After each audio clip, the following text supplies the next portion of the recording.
So then, belts in boxing. A very confusing topic where you don't know what the belts mean and there's too many belts. So I'm going to go through all the belts and tell you what they mean. So, there's four main belt organisations and the sanctioning bodies. You've got the WBC, which is the most well known, the WBO, the WBA, IBF, and IBO. Why I said IBO? IBO, it's not recognised by the other four as they don't mandate fights. They're not classed as a very serious organisation. The other four, they mandate fights, you have to fight for the title. You can keep the IBO belt and you don't have to fight for it. But it's still recognised because a lot of fighters still do want to have it on there as they fight for it. The lineal championship is the man who beat the man who beat the man. Currently in the heavyweight it's Usyk because he beat Fury, and then it goes on and on and on and on until the first person since the 1800s who won that belt.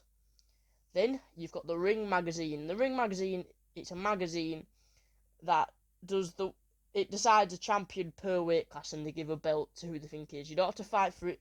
They just think whoever's the best in that weight class they give one belt to. And a lot of people like the Ring. Oscar De La Hoya is very involved with the Ring magazine. It's very well respected in the boxing community. So all of the belts, the WBC, the WBO, the WBA, and the IBF, all have lineal belts, meaning they are next in line to fight for the belt.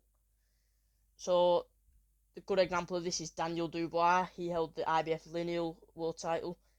Usyk couldn't defend it because IBF are very strict with how many fights you've got to defend it, and he lost the belt and Dubois got it. So first, I would like to talk about the WBC, which is the one that people like to fight for because it's the prettiest belt, pretty much. It's not the most, but it's very well respected, but it's like the pretty belt. So first, you've got the diamond belt, which is classed for an historic fight. For example, Fury Usyk. They give these out for big fights. Canelo got it when he beat Triple G. They just basically just give it to big fights. Next, you've got the silver belt, which is when you're waiting for the main belt.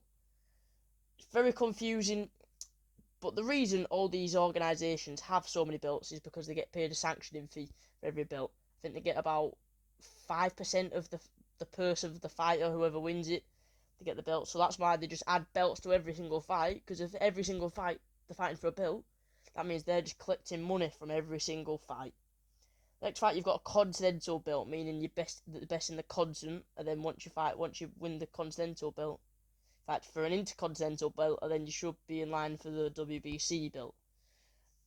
The problem is with these belts, are they the same as the lineal belt? Not really. It's very confusing. Next, you've got the diamond belt for a great fighter, which is basically the best fighter who's like so much better than the rest of them to give a diamond belt out for. And then last, you've got an eternal belt, which is you're retired undefeated and they give it to you. The WBC will give it out. That's all of the WBC's belts. Next, you've got the WBA. It's the oldest out of the four belt era belts. It's the oldest, I think, like 1962 or something. It's got a regular world title, as does WBC.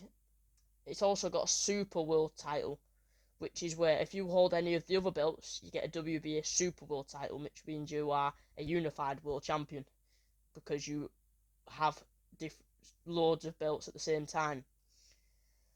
You've also got an international belt, which it's not really recognised because not a lot of people have it, because it's like, how could you have an international belt and a world champion at the same time?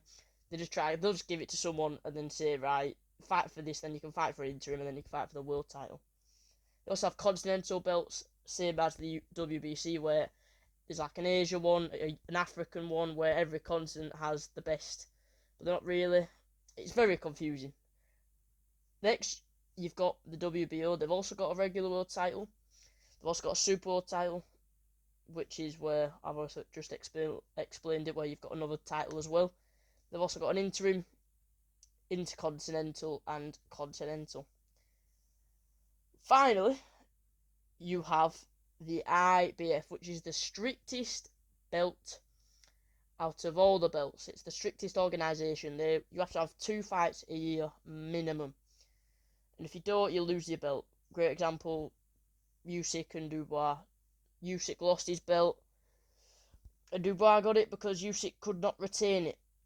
IBF also, they don't have as many random belts as the others, but they are coming up to them because they realise if they want to make money as an organisation, you have just got to have belts in every single fight.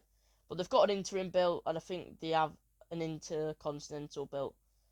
But they're the strictest and the most. If you have that belt, you're very well respected for having that belt. Now, another thing, countries also have their own national belts. For a great example, if you're an English fighter, you will probably go for an English title. Then when you got an English title, you'll fight for the British title. And then you'll go on to a Commonwealth title. As you can see if you look at the cruiserweights right now, got Vidal Riley is an English title. Isaac Chamberlain, who had the British title, went for the European title.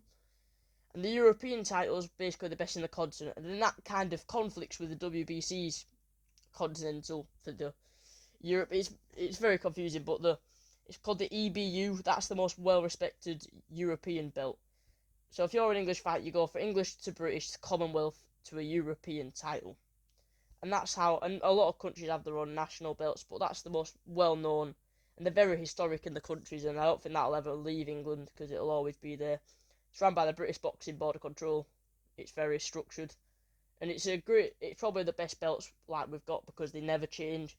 Like WBC, they just keep on changing the colour of them, and just make them look better, so they get more money. Next, you've got America, which also has their own national titles. You've got the NBA, which is the National Boxing Association. It's not the National Basketball Association. And they also have state championships, so you can be the best in that state. It's very confusing, and yeah, but that's basically the gist of all the belts in boxing. It's very hard to get your head around, but I hope I helped you. Very confusing, but let's basically, you got the WBC, the WBA, the WBO, and the IBF. They're the four main world title belts. Every one of them has interim belts, and a lot of them have international belts and then continental belts. The continental and the international don't really mean all. The interim belts mean you're next in line to fight for that belt. Yeah, that's it in a twist. Please like and subscribe. Thanks for watching.